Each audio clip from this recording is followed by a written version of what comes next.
네, 그 루스드라에서 안진뱅이 된 사람을 일으킨 기적을 일으키는 성공적인 사역이 있은 이후에 이제 유대인들의 그런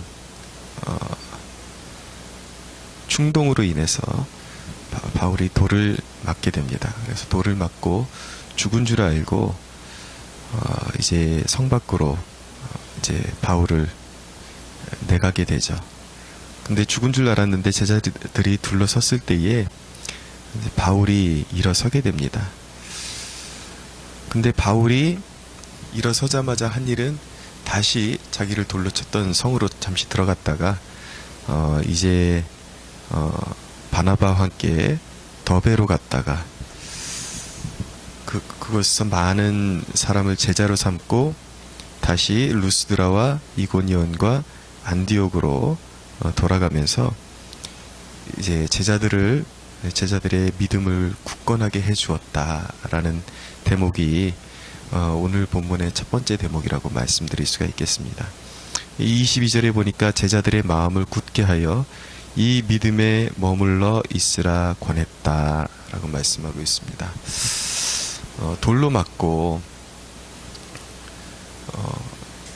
죽을 뻔했던 바울이 눈을 뜨자마자 첫 번째 한 행동이 무엇이냐면 각 성에 있는 제자들을 찾아다니면서 믿음을 굳건하게 해 주었다라는 것입니다.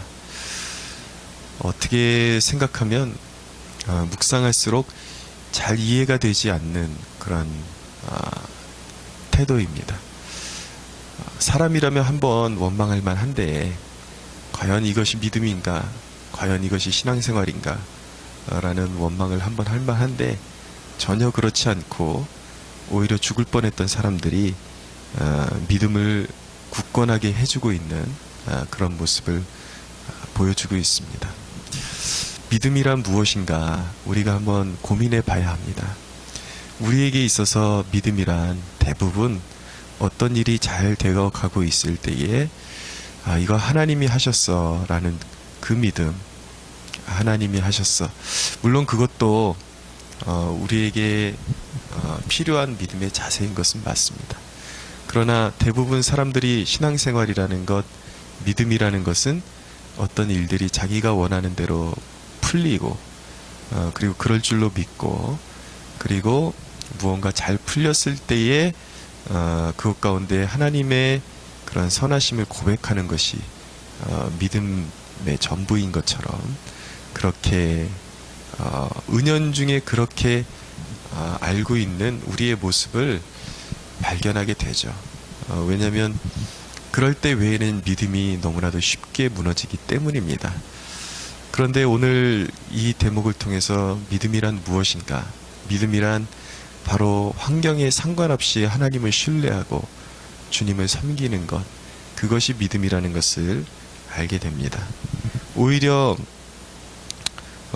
믿음이라는 것은 22절 하반절에 보니까 또 우리가 하나님의 나라에 들어가려면 많은 환난을 겪어야 할 것이라 라고 말씀하고 있습니다.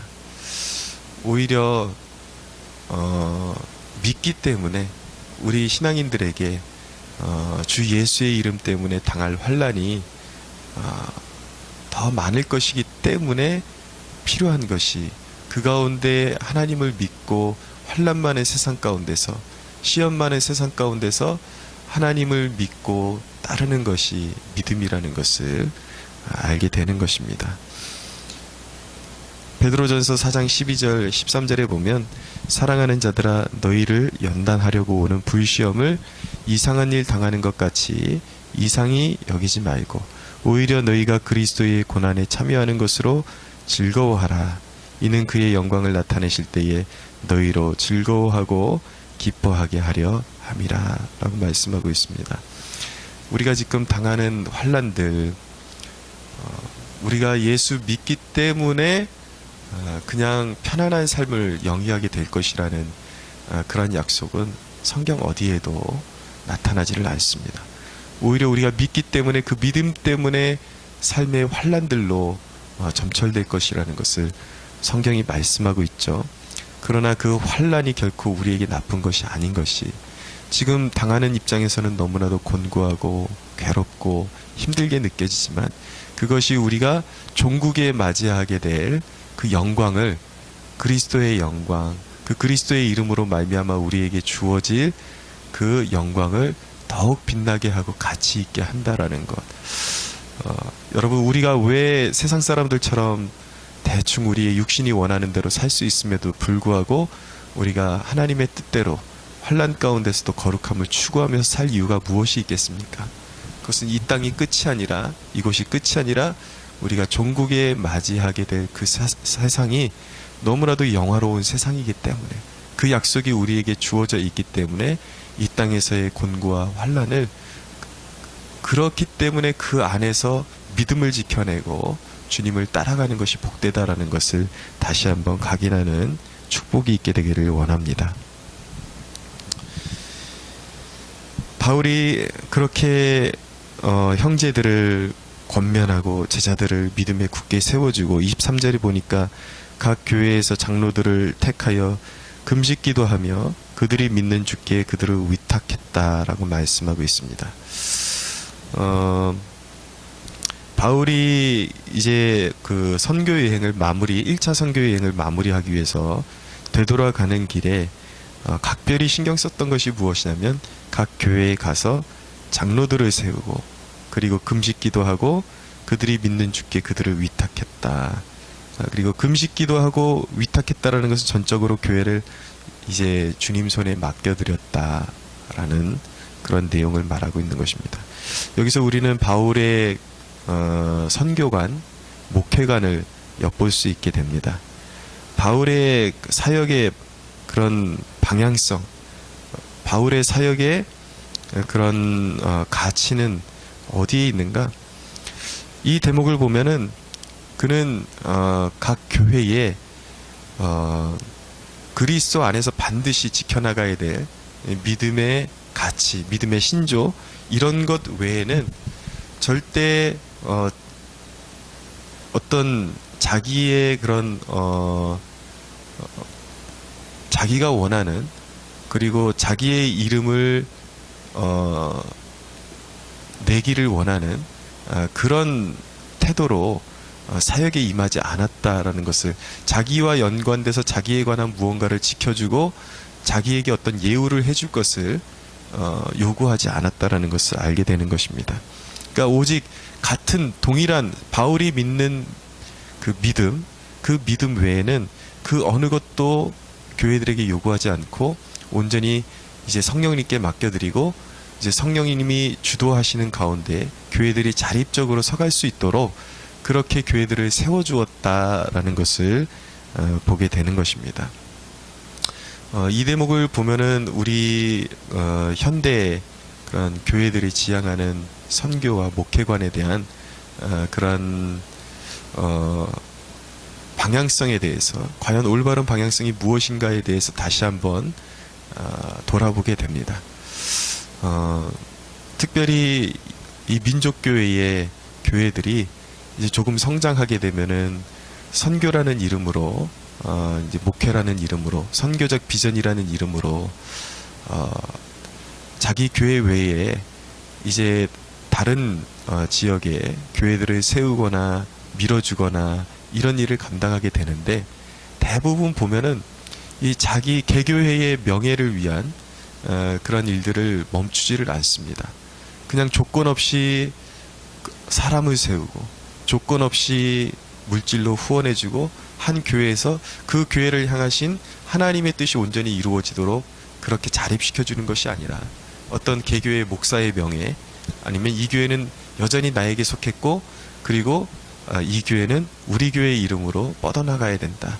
그러면서 그곳에 동일한 프로그램, 동일한 스피릿, 이런 것들을 이제 심어주기를 원하고, 결국에는 한 교회와 어떤 목회자의 그런 사역이 들어가 있는 그러한 사역을 이어가고 있다라는 생각을 떨쳐버릴 수가 없게 됩니다.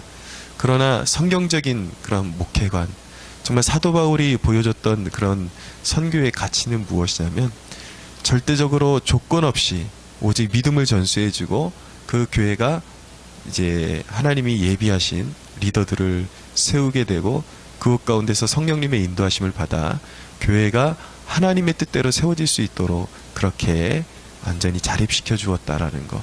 이 대목이 우리 교회들이 앞으로 어떤 태도와 어떤 마음으로 선교에 임해야 되는지, 그리고 교회들을 지원해 줘야 되는지에 대한 이런 좋은 모델로서 우리에게 답을 제시하고 있다라는 것을 보여주게 됩니다. 우리 안에 회복되어져야 되는 것은 개인의 사욕, 그리고 개인의 명예, 그리고 교회의 그냥 확장, 이런 것들에 뜻을 두는 것이 아니라 정말 순수하게 하나님 나라의 영광만을 구할 수 있는 그런 선교관, 그런 가치관이 다시 우리 교회들 안에서 회복되어질 때에 그것이 주님의 기쁨이 되고, 그것을 통해서 정말 하나님이 예비하신 사람들이 길러지고 그들을 통하여 또 성령님의 지도하에 충만한 역량이 발휘될 수 있다라는 것, 그것을 기억하면서 교회들이 각성하고 깨어나는 축복이 있었으면 좋겠습니다. 바울이 이제 26절 이하에 보면은 그 수리아의 안디옥, 그들을 파송해 주었던 교회로 돌아오게 됩니다. 거기서 26절 이하에 보면은 거기서 배 타고 안디옥에 이르니 이곳은 두 사도가 이룬 그 일을 위하여 전에 하나님의 은혜에 부탁하던 곳이라. 그들이 이르러 교회를 모아 하나님이 함께 행하신 모든 일과 이방인들에게 믿음의 문을 여신 것을 보고하고 제자들과 함께 오래 있으니라 라고 말씀합니다. 자, 이것이 바로 성경에 나타나는 최초의 선교 보고라고 말씀드릴 수가 있습니다.